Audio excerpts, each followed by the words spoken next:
Matulungin na siyang nagbukas ng daan para sa lahat ng nagmamahal.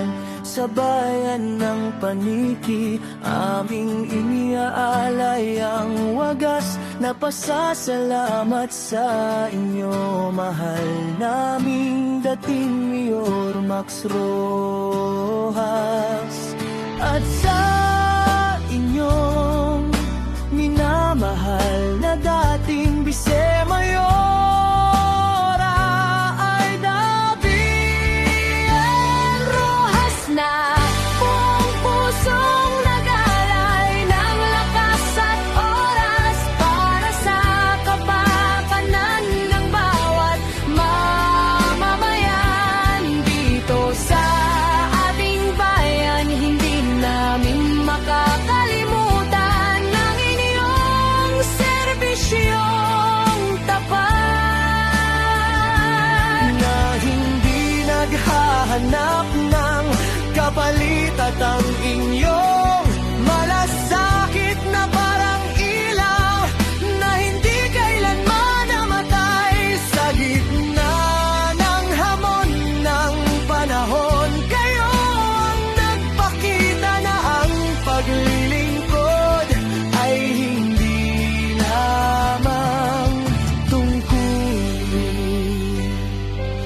kundi isang wagas na pagmamahal sa mga taong nanganganga ng tulong at pagkalinga sa bawat proyektong inyong itinayo, at sa bawat pangarap na inyong binigyang buhay. Naroon ang dalisay na hangarin na mapabuti ang kalagayan ng ating mga kababayan, mula sa mga simpleng manggagawa hanggang sa mga kabataang naghahanda pa lamang para sa kanilang kinabukasan. Kayo ang naging gabay na nagturo ng tunay na yaman ng isang pinuno ay ang tiwala at pagmamahal ng taong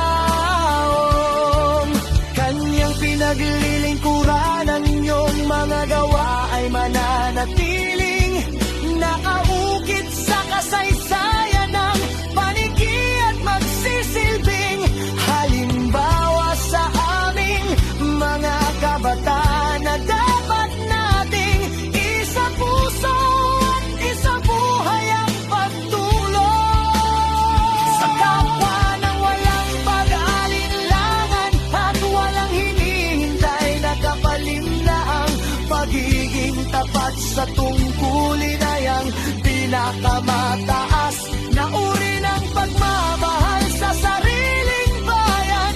Habang kami ay lumalaki at tumatanda, ay dadalhin namin ang inyong mga aral na ang kabutihan ay laging nagwawagi, at ang malasakit sa kapwa ay ang pundasyon ng isang matatag at nagkakaisang komunidad. Hindi pupupas ang aming paghanga at pasasalamat sa inyong dalawa, na nagbigay ng sarili ninyo para sa ikauunlad ng ating bayan ng Paniki.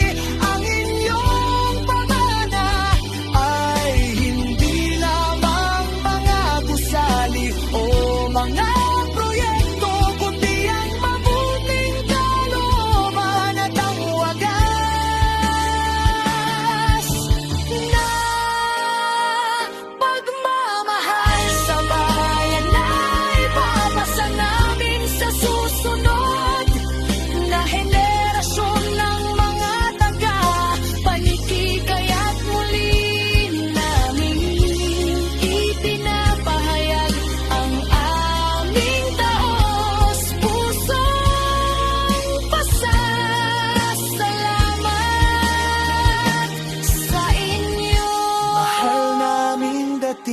Mayor, Max Rojas at dating Vice Mayora, Aida Bien Rojas, kayo ang tunay na ilaw at haligi ng uping bayan na hindi kailanman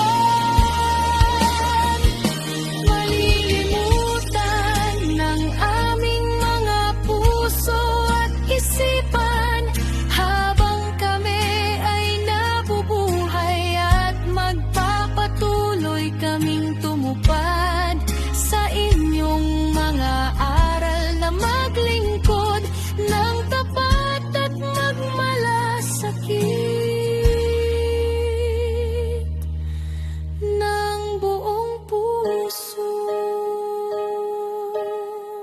para sa ikabubuti ng lahat ng aming kapwa at para sa patuloy na pag-unlad ng minamahal naming bayan ng Panikit.